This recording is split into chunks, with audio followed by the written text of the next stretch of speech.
अस्सलाम वालेकुम दोस्तों आज हम उस्ताद गुलामे की छत पे आए हैं, डिस्पोजल वाली छत। यहाँ से ये कबूतरबाजी का शौक़ करते हैं, कपों बाजियों में यही छत इस्तेमाल होती है।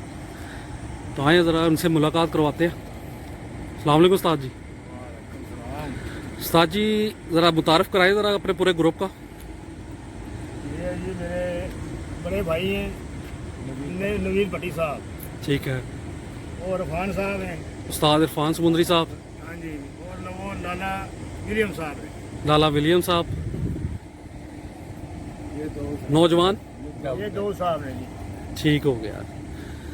दोस्तों आज इरफान समुंदरी साहब से रिक्वेस्ट करते हैं कि कोई अच्छा सा कोई प्रवासी नुस्खा बता दें। एक रज़ा खान साहब हैं हमारे वीवर, उन्होंने कहा था कोई सस्ता सा कोई नुस्खा बताएं जो बड़ा कारामद हो हर सीज़न में।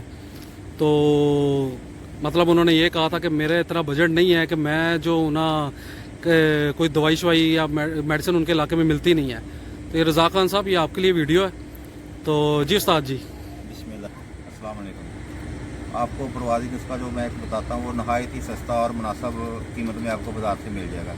आपने ऐसा करना है कि 2 गोलियाँ लेनी है 424 की, तो इसको अच्छी तरह बारीक पीस लेनी है और इसमें आधा चम्मच। सर जी कीमत क्या है ये? 20 रुपये की 1 गोली आएगी जी। ठीक हो और गया। ये 40 रुपये की 2 आएंगी आपको। ठीक हो गया। और आधी चम्मच आपने दाल में सादा लेनी है। ठीक है। और इसको अच्छी तरह मिक्स करके तो इनकी गोलियां बना लेनी है आपने 11 गोलियां बनानी है और चने के बराबर बनानी, छोटे चने के बराबर।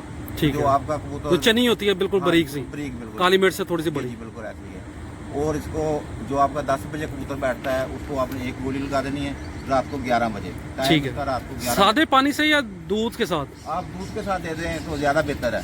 ठीक हो गया। तो अगर जो कबूतर आपका 2 बजे या 12 बजे के बाद का है तो उसको आपने ये आधी गोली देनी है। ठीक है। इंशाल्लाह ये अच्छी परवाज़ आएगी।